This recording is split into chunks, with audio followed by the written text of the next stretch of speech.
Hello, good afternoon. My name is Koen van der Hagen. I'm the manager of the Co-Lead Market Insights department. And welcome to our webinar. Thanks for joining us. Today, my colleagues and I will present market insights from a study on the state of play of West African fruit and vegetable trade. We are currently completing the study and it will be published in the coming months on our e-library, where it will be available free of charge. While we wait for some more people to join, I will first briefly go through some guidelines and the agenda of this webinar, and I will introduce also Co-Lead and our Market Insights department for those who don't know us yet. So before we start, a few simple rules. Keep your microphone muted. You can write questions in the Q&A box. We will address them at the end of the session. The session is recorded, of course, and will be shared after, and the slides will be also provided. And if you have any other feedback, you're always welcome to share with us in the chat so we can improve our next sessions. So today's agenda. First, we will start with an introduction of Co-Lead and the team, as I said. And then we will look at the global position of West Africa in the world and compared to the whole of Sub-Saharan Africa. We will go into the intra-regional trade. Then we will focus on the trade with the EU27 and UK.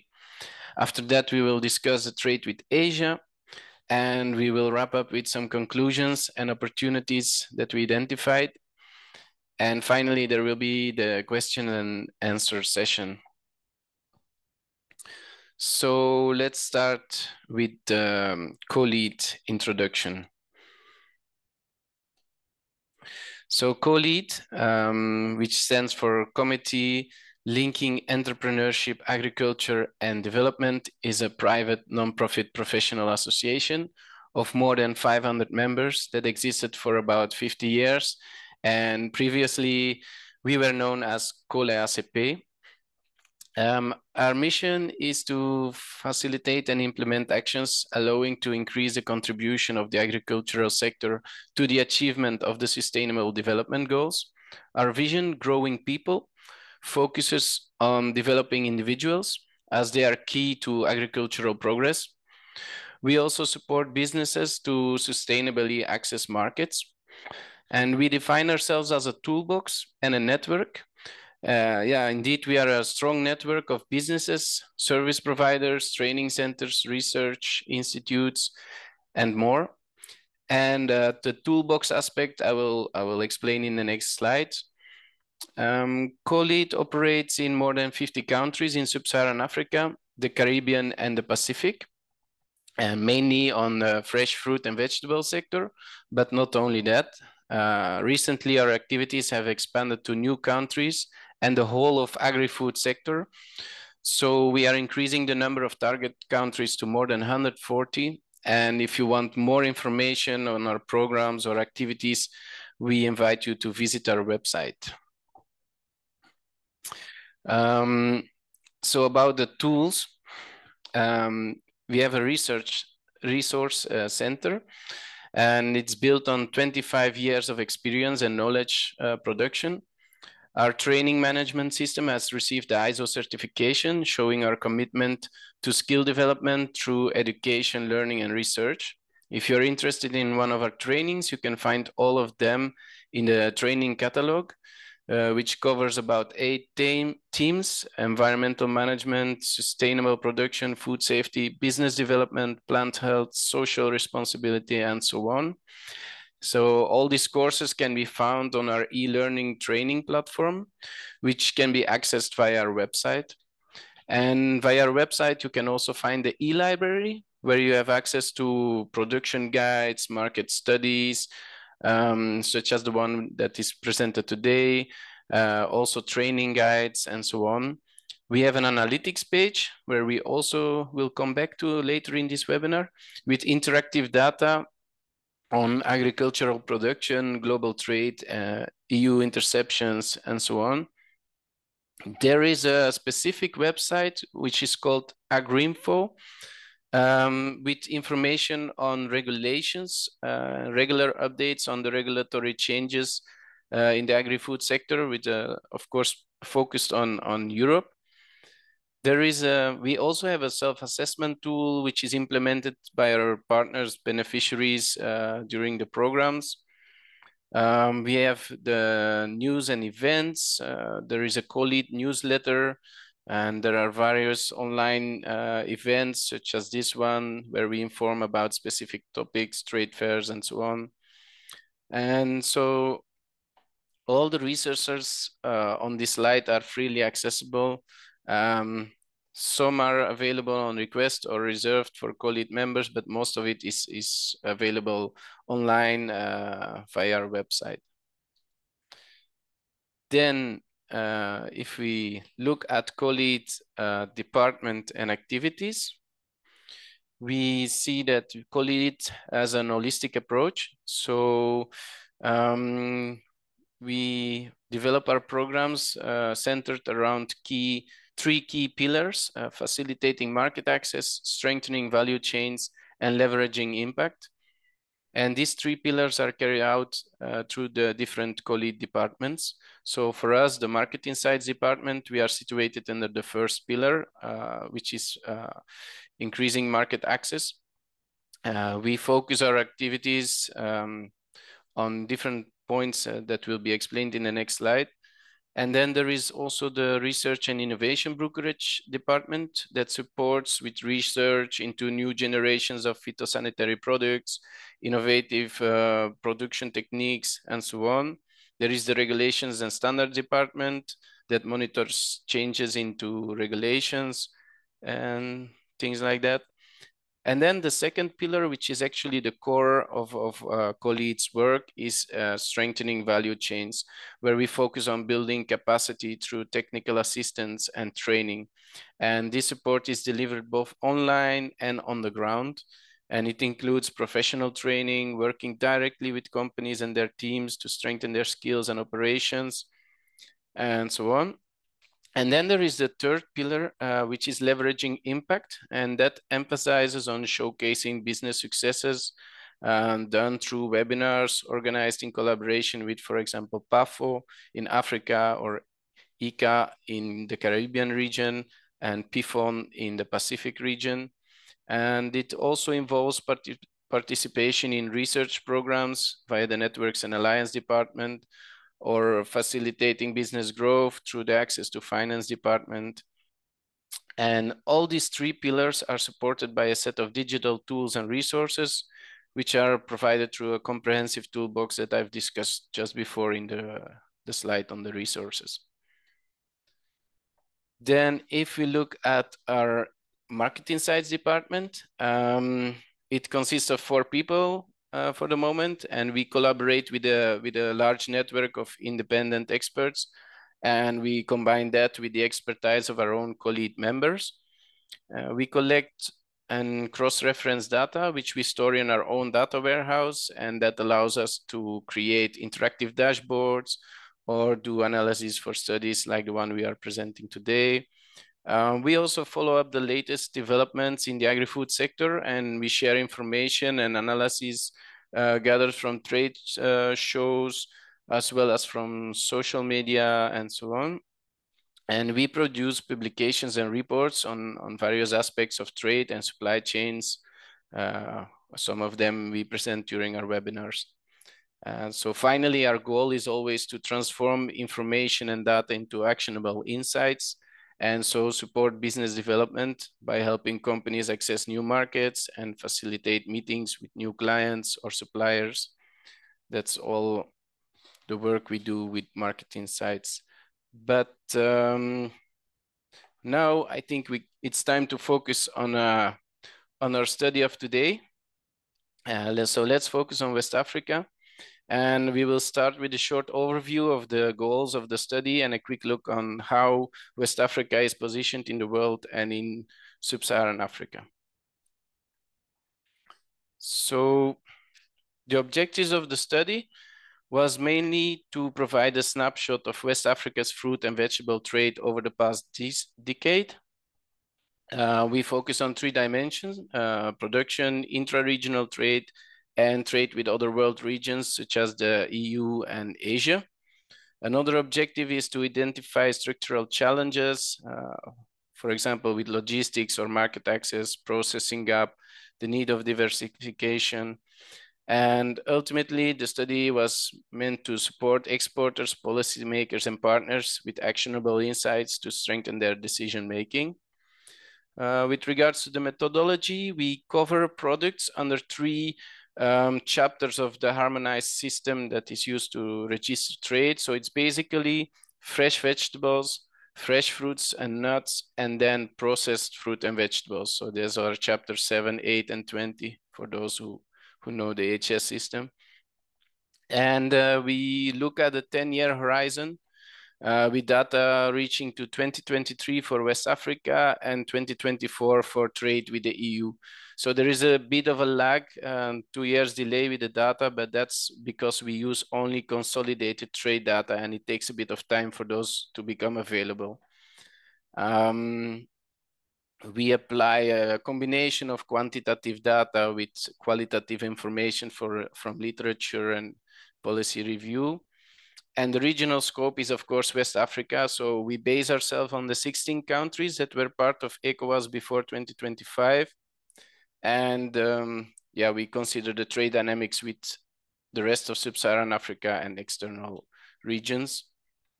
So with this foundation set, we can now look at West Africa position in the global production and the trade before diving into the regional and partner level analysis.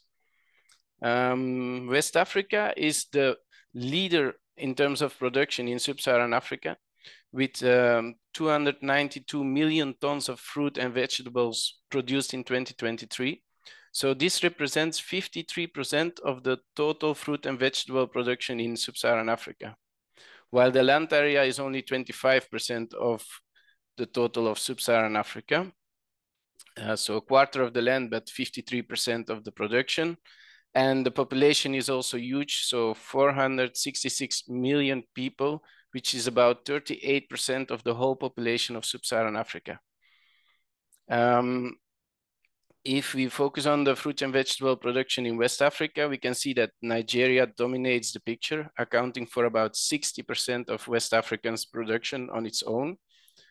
Senegal is a bit smaller, but is recording a very fast growth over the past decades, so that's also interesting. On the global stage, we can see that West Africa's share in fruit and vegetable production has risen from 4.8% of the total global production in 2013 to 6.5% in 2023. So there is an interesting, well, a fast growth compared to the rest of the world. Also, in terms of trade, West Africa accounts for 9% of the whole of Sub-Saharan Africa's export, but this is only 2% of the global fruit and vegetable trade. So if we think of the 53% of Sub-Saharan Africa's production and the 6.5% of the global production, we can see that 2% of the global trade is not so much, but it's of course an indication of the high local demand. So a lot of the production goes to the intra-regional markets. If we look at the composition, we see that mainly roots and tubers continue to dominate the production with about 70% of the total production in West Africa. Also, crops like bananas and beans are becoming increasingly important, reflecting a diversification in the region's production base. And with that said, we can deep dive further into intra-regional trade. So intra-regional trade is trade from West Africa to West Africa in fresh and processed fruit and vegetables. We will look at the main actors, how intra-regional trade compares to imports from other regions, and we will look at the most traded products. So West African markets are real emerging markets. of which the opportunities should not be overlooked. So that's an important message. West Africa's consumption of fruit and vegetables is changing with urbanization, higher incomes, and a very young population. So informal markets still remain the backbone of distribution, but modern retail, such as supermarkets, convenience stores, are rapidly expanding in the large and fast-growing cities like Lagos, Accra, Abidjan. We have a young, digitally connected consumers who are shaping new lifestyles. Consumers are becoming more selective, valuing freshness, nutrition, and presentation of the products. So despite these shifts, still affordability, and especially for the lower income consumers, keeps the local produce central to the diets, with imports supplementing rather than replacing traditional foods. When comparing intra-regional trade volumes, which is the exports so from West African to West African countries, if we compare these to the exports to the rest of the world, we can see that while exports are still much bigger, intra-regional trade is growing fast. And this confirms our title that the intra-regional markets are real new frontiers for trade. Intra-regional trade in West Africa is showing a consistent 9% growth annually over the past decade compared to 6% growth to the other markets. And this number might be still an underestimation because it doesn't take into account informal cross-border trade, which we know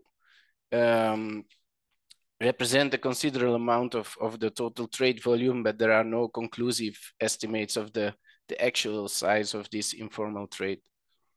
So in reality, intra-regional trade might be even bigger. And then if we look at the main actors, the next slide, we can see that between 2019 and 2023, intra-regional trade in fruit and vegetables was dominated by 5 out of the 16 West African countries. Côte d'Ivoire is the leader, both in terms of being the largest exporter and the largest importer. So this is highlighting the interconnected nature of the trade in the region. Mali also grew very fast with a compound annual growth rate of 15% in volume and 16% in value over the last 10 years. Nigeria, on the other hand, is not in the list of top importers by volume, but it remains a very significant market if we look at the value of imports. And on the supply side, we can see that some countries like Niger and Burkina Faso play key roles with strong bilateral flows. So the picture is one of concentration and interdependence, with a handful of countries driving the regional trade dynamics. And in the next slide, we will have a look at the products that are traded internally. So if we look at those 5 key importers, we can compare how intra-regional origins imports. Yeah, we will first look at the share of intra-regional imports compared to imports from other origins.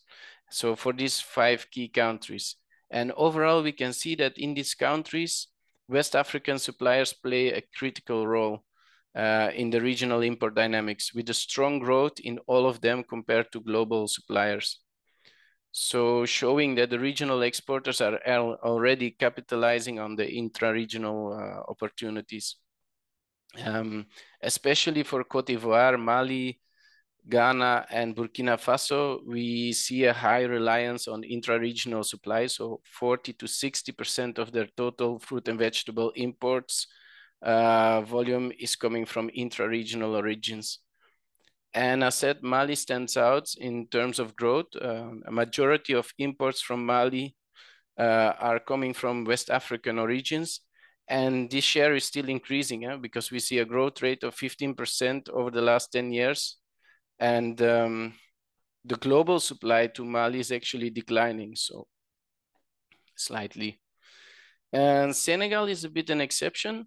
We see that Senegal is more dependent on extra-regional supplies, which are 77% of its imports, and only 14% originate from West Africa. But again, the share of West African imports is growing much faster than the other origins.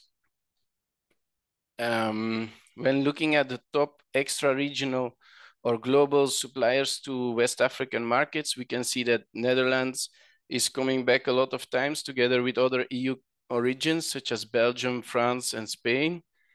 China is also very prominently present, and Morocco, South Africa, and Egypt are other important origins. So the conclusion is that the overall trend is confirmed at the level of these countries.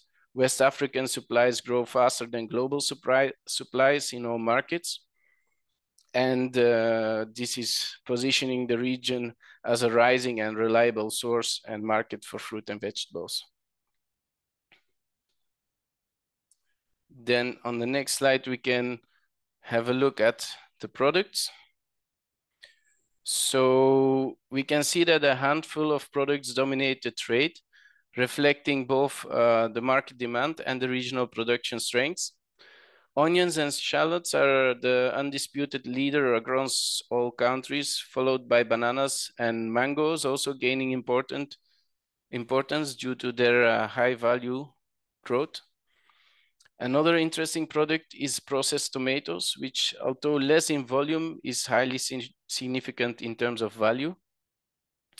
If we focus on these onions and tomatoes, we can see that they stand out because, for example, onions is still 60% of the supply to the region still comes from the Netherlands. And countries like Senegal and Cote d'Ivoire, they are importing still large quantities of onions from the Netherlands. But we also see that Niger and Burkina Faso are key regional exporters. And Niger, for example, has 16% of the volumes and Burkina Faso 7% now. And their share is growing. The regional share of onion trade is growing with 13% per year, while the global share is only growing with 4%. So we can see that regional supplies nearly doubled in a decade, and they're starting to be competitive with imports from the Netherlands, which is a good sign. Another product that I said that stand out is the processed tomatoes, where we see that still 80% of the volume is coming from China. So while Ghana, Cote d'Ivoire, Togo, and Senegal together, they only supply 8% of the volume. But their supply is growing with 6% per year, while the global supply declines by 3% per year. So there is a positive trend. And yeah, so we see that the regional participation in the tomato paste trade is slowly rising, but West African producers still face major constraints. There are low yields, limited industrial varieties, quality issues, high costs, pest pressure, and the Chinese concentrate is also very cheap, so it sets a very tough price benchmark. Still, the strong regional demand offers clear potential for import substitution in our eyes. And we think that strengthening the production and logistics and shifting towards value-added products like concentrates, sauces, or, for example, ketchup,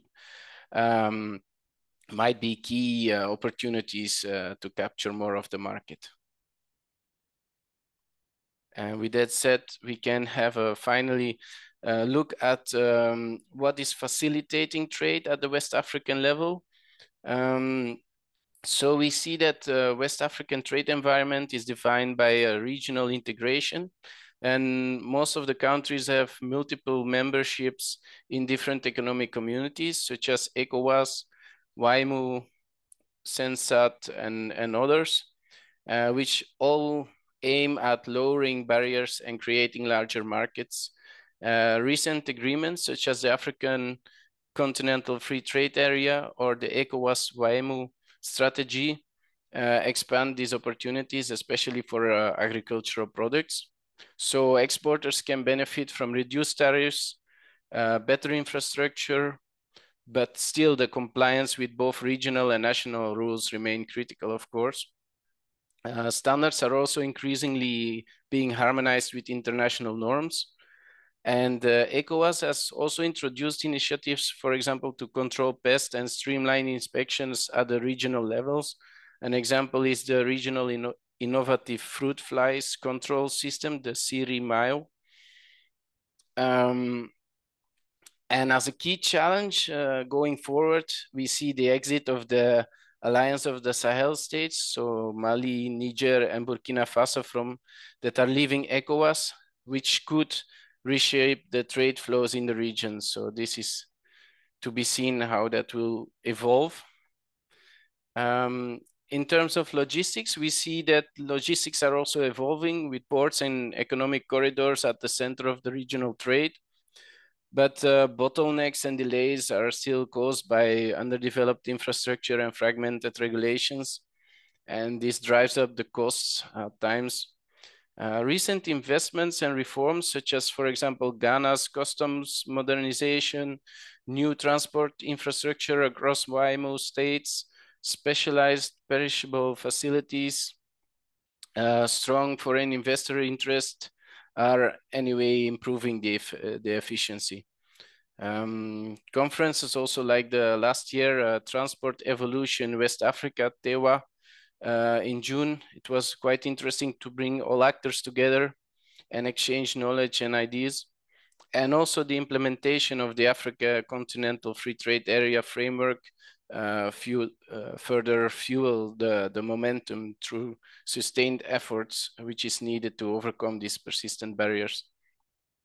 So yeah, there is a lot of hope and opportunity. And with this, I give the word to Griffin, who will talk about the trade with Europe and UK. Thanks a lot, Koen. My name is Griffin Kaiga. I'll take you through the section that talks about trade with the EU and UK. So under this section, we'll focus on the trade flows, the competitive analysis, a bit about the consumer trends and the requirements. So to start you off on the first slide, so the EU 27 UK is West Africa's primary export destination, absorbing about a fifth of the region's fruits and vegetable exports. So just to give you an idea, in 2024, the region exported around 780,000 tons that are worth nearly 1 billion euros. And also over the past decade, exports to these markets have grown by about 3% annually, slightly faster than the EU's overall import growth, which highlights that West Africa has been gaining ground through a modest base. So exports are a bit concentrated in a few key products. So those are bananas, mangoes, cashews, and pineapples, with each showing a different level of competitiveness. And then finally, it's worth noting that organic trade, though still relatively small, is expanding. West Africa now represents about 6% of EU's organic fruits and vegetables imports, with growth much faster than the EU's average. So the next slides, I'll take you through when you look at the trade flows more closely, Côte d'Ivoire clearly stands out as the leading West African exporter to the EU. It's the only country with a truly diversified export portfolio. It exports mostly mangoes, bananas, and increasingly cashew. And then we have Ghana, which is the second one, with mainly bananas and pineapples. And also while Burkina Faso and Senegal and Mali are more specialized in mangoes and cashew. So this shows that while several countries are active in the region, the export profile is quite concentrated.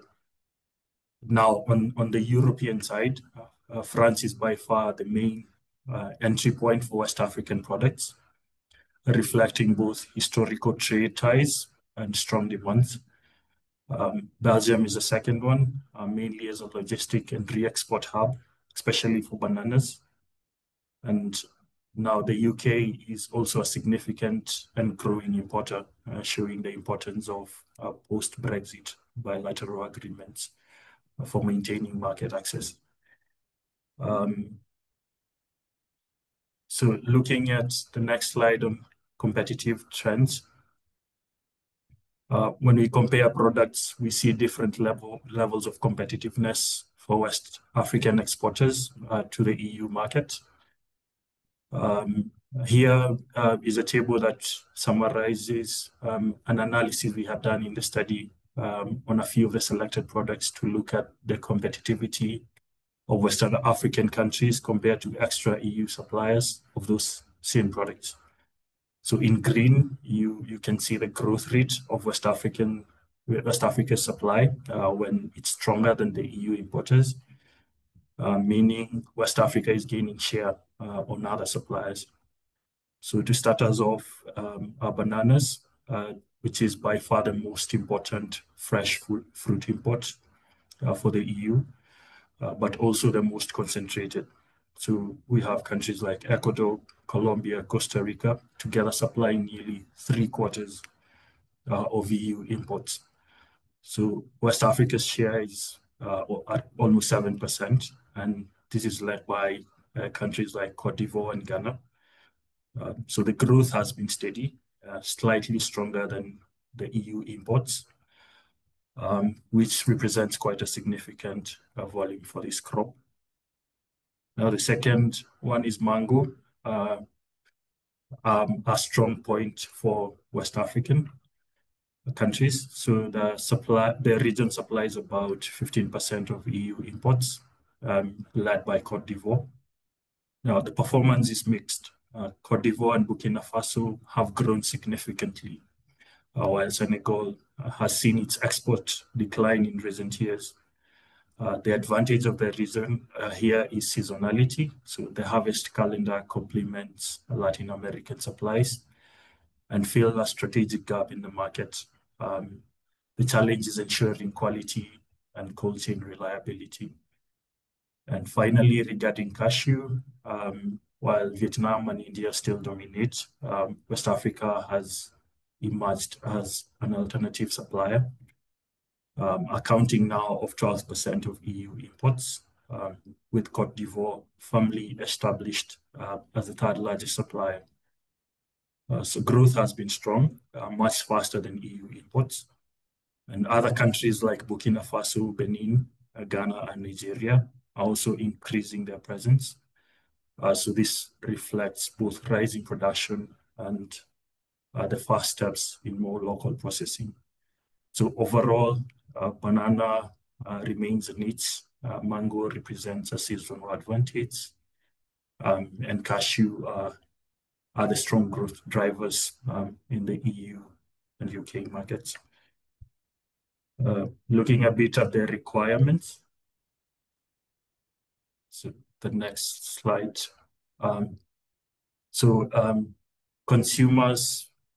Consumer demand in the EU is shaped by 5 clear trends. So health and sustainability are at the top. People want fresh, nutritious produce that is ethically and environmentally certified. So convenience is also key, with rising demand for ready-to-eat formats and fresh cut fruits. Exotic fruits like mangoes keep gaining popularity. At the same time, price sensitivity remains high, especially for bananas, meaning that even sustainable products needs to stay affordable. So for West African exporters, this combination of exotic appeal, sustainability, and convenience sort of offers a clear opportunity if they can meet quality and certification requirements. So this also links to the growth of exports of organic fruits and veg from West Africa growing much faster than EU imports. So if producers can meet these demands from consumers, there's an opportunity. So looking at the next slide, that's focusing on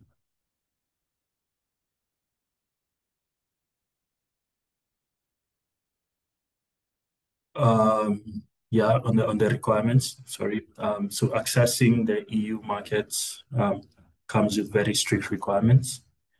So first and foremost, the food safety and phytosanitary standards. So that's the residue limits and the plant health checks are rigorously enforced at the border of the EU.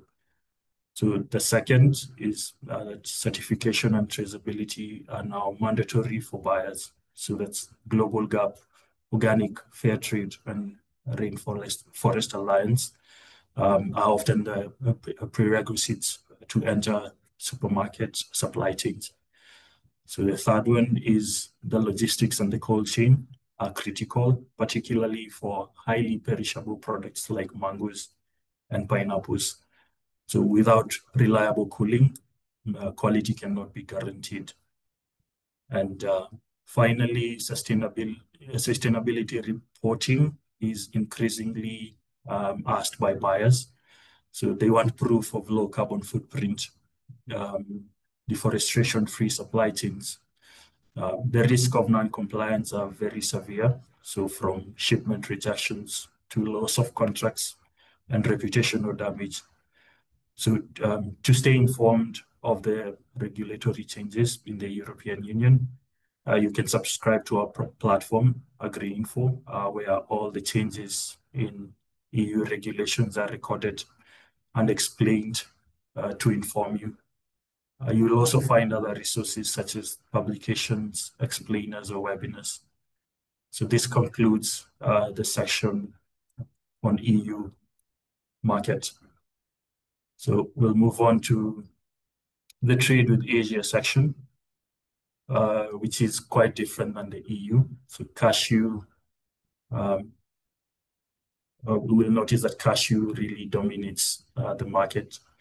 So, so cashew is like the main West African export to Asia, which accounts for like about 99% of exports to the region. So cashew exports represents over half of West Africa's fruits and vegetable exports by volume and 70% by value. Exports are highly concentrated between two countries, so that's India and Vietnam, which together take about 96% of the total. So a key issue is the form of exports. So 90% of the exports are in shell, and only 10% are shelled. And to be clear, shell is still raw cashew. So true processing means roasting, butter or flavored kernels, which happens mostly outside Africa. So the main takeaway from this opening slide is that West Africa leads global cashew supply, but most of the value addition is captured abroad. Scaling local processing is the big opportunity. Now on the next slide.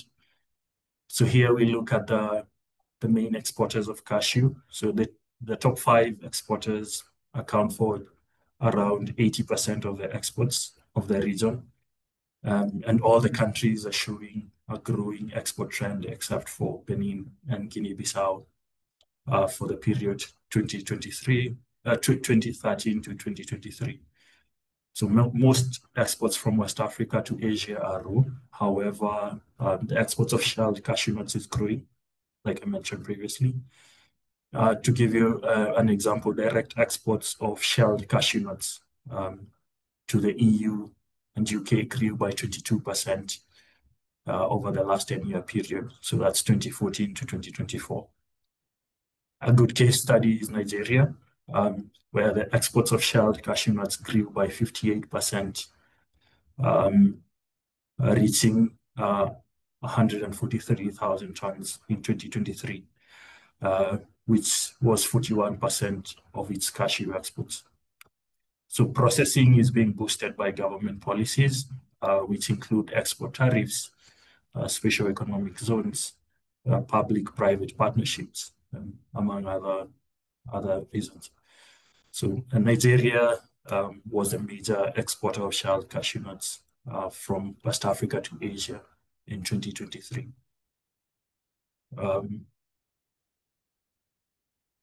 A quick look at other opportunities to sort of diversify from the main export commodity. So cashew still dominates, but this chart highlights other products where West African exporters have a presence. So coconuts are especially important, both in value and volume. So with that strong demand for desiccated coconuts. And then we have kidney beans and legumes, which tap into the growing appetite in Asia for plant-based proteins. And we have Brazil nuts, though small, it illustrates a niche diversification with Nigeria and Gambia as the key players.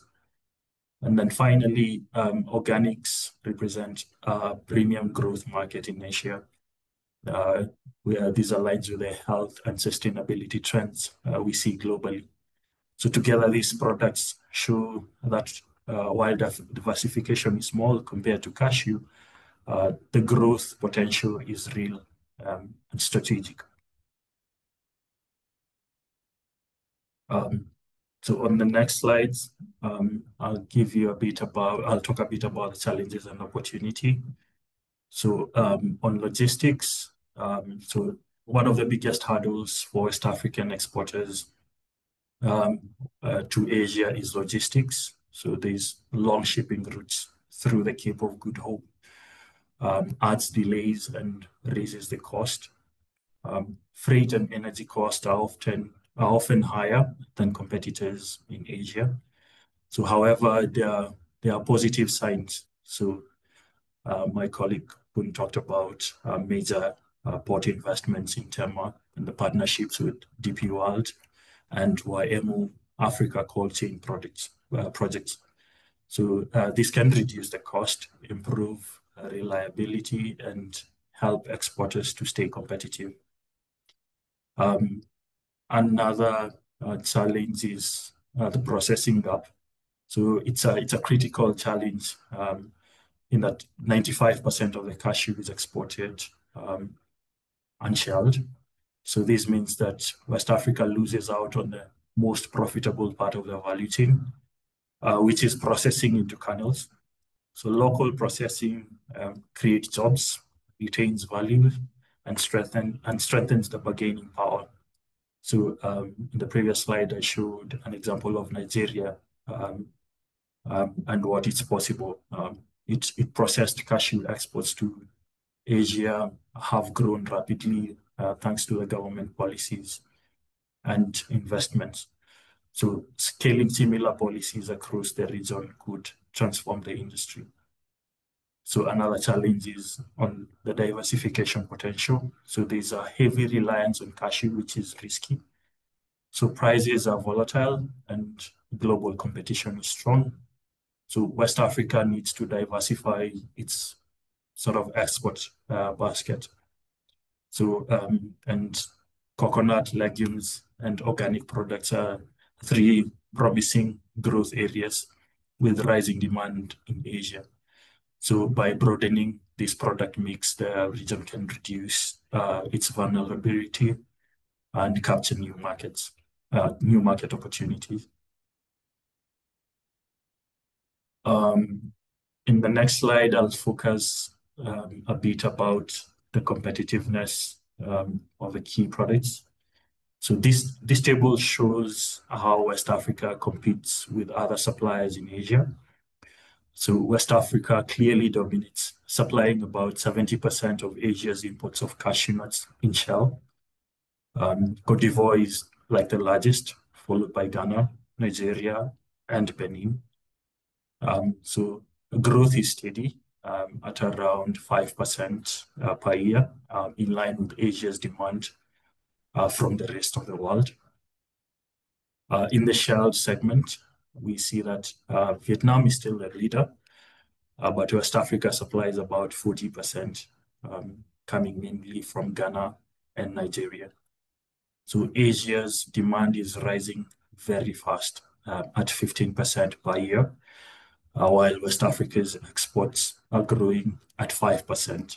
So this shows that West Africa has a foothold, but is not fully capturing the opportunity. West Africa has a tiny share in legumes imports, so that's about 0.2%.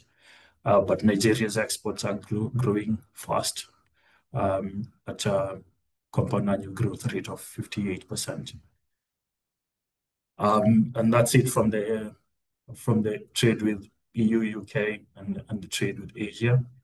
So on the next slide, I'll talk a bit about the key takeaways. So what we've been explaining from the previous slides, and what are the key learnings from it. So under the intra-regional section, so the key main message is that intra-regional trade is growing fast, but still dominated by a few countries and a handful of products. So integration frameworks sort of help, but informal flows and political changes still remain a key challenge. You can read more about it when we share the slides, and also when we publish the report on our e-library. On the next one, I'll focus about the key takeaway from the trade with the EU and UK. So Europe is a resilient, high-value market where West Africa is expanding in cashew and mangoes, while bananas remain limited by competition. So the strongest opportunities lie in organics and sustainability-driven products, where demand is growing faster than global averages. So again, you will read more in detail when we share the slide. And finally, the key takeaway from the last one on trade with Asia is that we've learned that Asia absorbs over half of West Africa's exports, but the flow is overwhelmingly raw cashew nuts, and that creates a heavy dependence.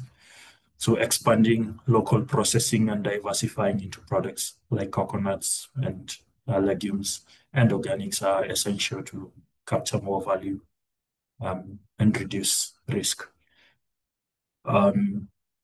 So that's it from me. I'll invite my colleague Alexandra to take you through the next slide. Thanks. Okay, great. Thank you, Griffin. Thank you, Koen, also for the whole presentation on trade from West Africa. I hope it gives you an overview of the trade from this region and maybe opportunities, and to also understand better the context of your country in the region. So what we wanted to do to finish this presentation is just to give you a bit of a live demo on our dashboards in our analytics page. So you might be aware, or you might be used to those dashboards if you've seen other colleague presentations before. But for the others, this is a great resource to also see trade and data in another way, very accessible, that we try to make the most user-friendly possible and the most easy to use. So if you go on our colleague website, so our main website here, on the right, you have all of our resource center that Koen presented at the beginning of this presentation. So the e-learning, the analytics, the e-library, the regulations, and a crop protection database. So today I'm just going to focus on the second tab, which is the analytics. So if I go in here, we have different dashboards. So it's a way to show data that is easily usable. So you can see you have different categories. So first we have a trade between EU and the UK and the rest of the world in agri-food products. So it includes fruit and vegetables, but also cocoa or flowers or cereals, things like that. We also have a little section on organic products. If you are certified and you want to know a bit what is the market in the EU. Then you have a second category on world agri-food production and trade with a focus on ACP countries. So today, this is where I'm going to show you a little bit how the dashboard works, so you can also see it for yourself. So if I go on the second dashboard here, which is called the exports of agri-food, livestock, and fisheries, I click on it. Sometimes you have to be a little bit patient because there's a lot of data, so sometimes it takes 1 or 2 minutes to download. I put it in full screen so you can see it better. All of our dashboards that I just showed before, they are all organized the same way. They are all structured the same way. So you have a home page like this, explaining a little bit, so what is in these dashboards, what are the data sources, the time scope, etc. And then would you like us to guide you in setting up your reports? So in this case, I'm going to say yes, so I can show you the different types of filters and what you can see in those dashboards. So, okay, you can set up your different report parameters. You can always modify them afterwards. Step 1, select your products. So because today we are talking about fruit and vegetable, I'm going to select the same HS chapter. So we categorize the products using the HS system, so it's common to everyone. So in case you are familiar with it, like Koen mentioned at the beginning, we are working with the chapter 7, 8, and 20, which are fruit and vegetables, fresh and processed. So I select that, then select exporting and importing countries. So in this case, I would like to see the exporters. I'll take all of Sub-Saharan Africa. So maybe I can put in context some of the West African countries before Sub-Saharan Africa exports. And the importer, I am not going to select anything, so we can see all of them. Step 3, select the time scope from 2008 to 2023. That's fine. Select your default currency and units of measurement. So here we are talking about value. I'm going to put it in dollars. And now take me to the report. So now by doing those little filters, I see all of the exports of Sub-Saharan Africa of fresh and processed fruit and veg to the entire world. So I can see here on the top left, we have a graph showing the evolution in values, so in dollars, of all of the exports. So we can see it reaches 14 billion USD in 2023. Then on the right, I can see the main exporters by value in the last year, so in this case, 2023. So of course, South Africa is quite high on the list, and you can see Côte d'Ivoire, Kenya, Tanzania, etc. Then the main importers, so what are the main markets? India, Netherlands, Vietnam.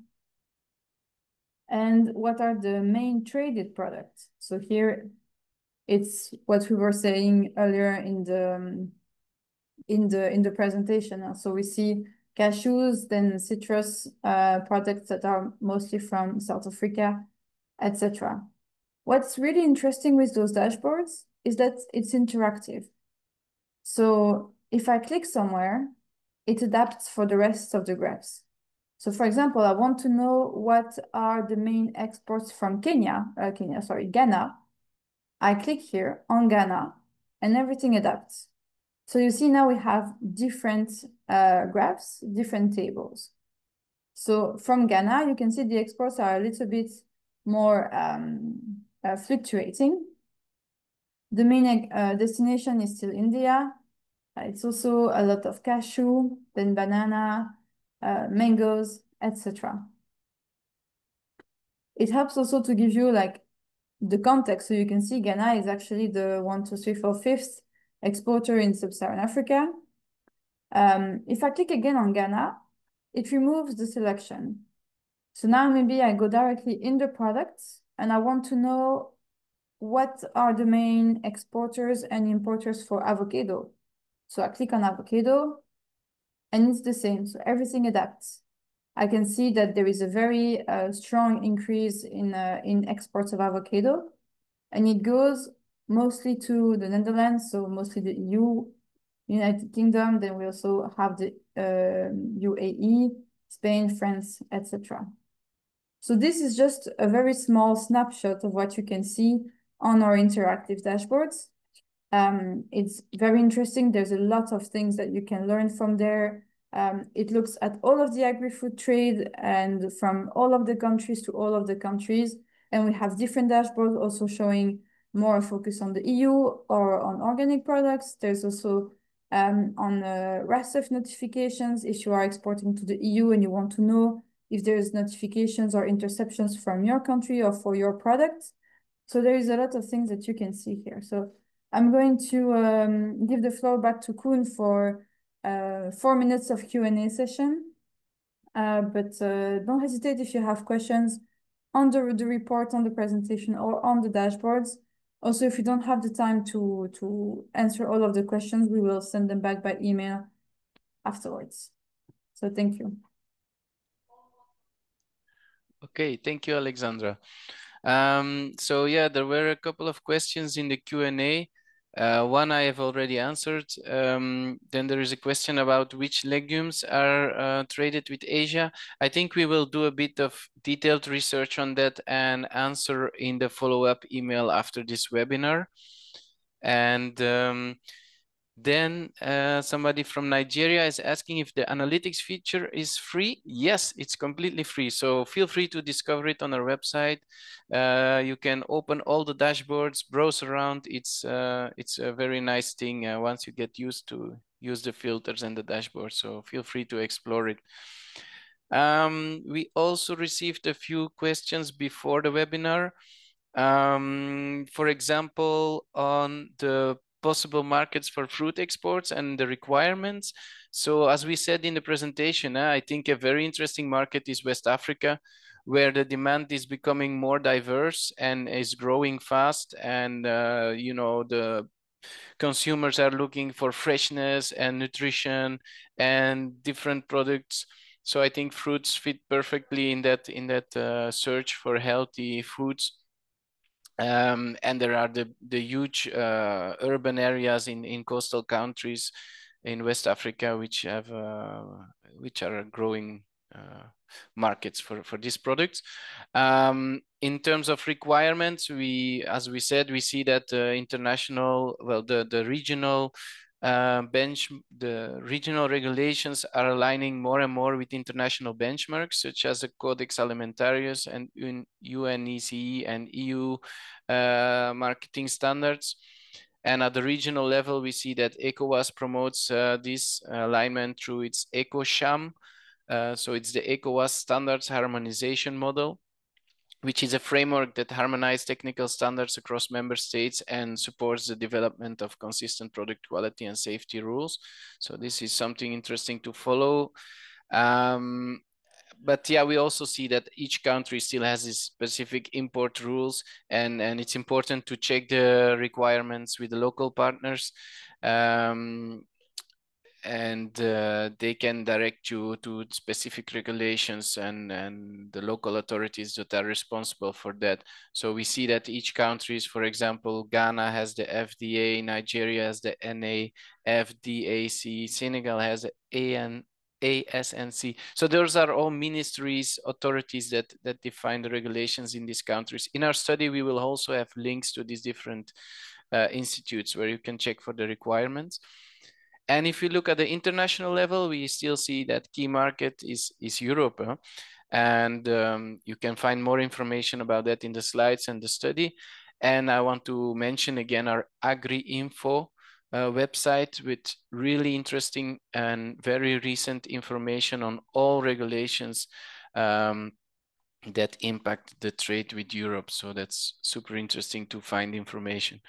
Then there was another question about dried fruit opportunities. And for this one, since the time is running out, I would just say check on our e-library.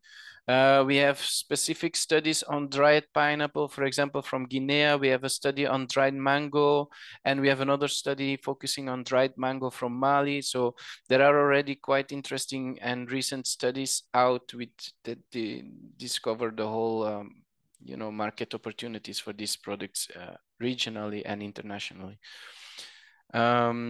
So with that, the time has run out, and if there are any other questions, we will be more than happy to answer them in the follow-up email that will be sent after this webinar, where we share the slides, the recordings, and further information. Thank you all for joining us, and hope to see you in the next webinar. Have a nice day.